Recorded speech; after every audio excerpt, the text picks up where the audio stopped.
Alright, it's my first real video for TechnoBuffalo. Gotta do something cool. What can I do? I know. I'll use my time travel app. Now what can I make time travel? Why not I try this?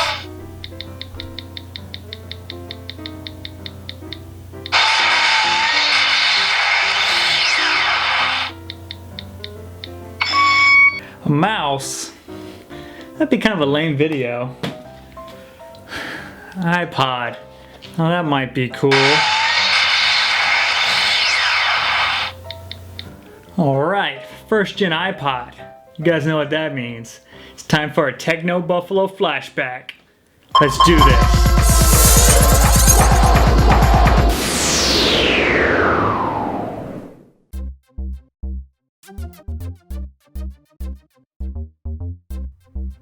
So here it is, the iPod that started it all. Now this is really the product that made Apple a market leader in terms of both consumer electronics and multimedia. However, when you look at it, Apple actually started forays into both those sectors much earlier with products such as the Power CD. In fact, check out this quote from the mid-90s, shortly after the release of Apple's first portable music player.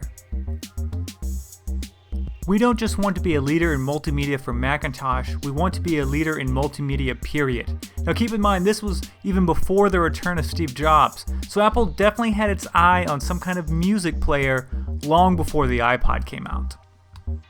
Of course, the iPod was their first real success in this field. It has an iconic design. In fact, the design is where it draws its name from. The pod in iPod is actually a reference to a line heard in the movie 2001: A Space Odyssey, "Open the pod bay doors."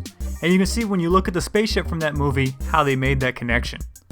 The white and clear plastic is actually very similar to the G4 iMac that was released a couple months later, and that really became the standard Apple design motif for the early part of the decade. Looking at the controls, the buttons are actually around the edges of the click wheel, as integrated buttons into the wheel didn't happen until the 4th generation. Another unique feature is that the wheel actually moves. It wasn't until the 2nd generation that Apple introduced a touch wheel. Another thing that stands out for modern users is how thick it is for a device that only has a capacity of 5 gigs. And how are those 5 gigs transferred? Through FireWire. Apple didn't use the 30-pin connector for a couple more generations.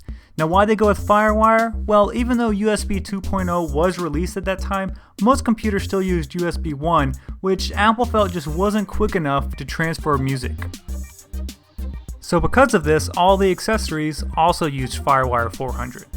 Looking at the user interface, it's of course in black and white, but it's still overall not that different from the iPod Classic of today.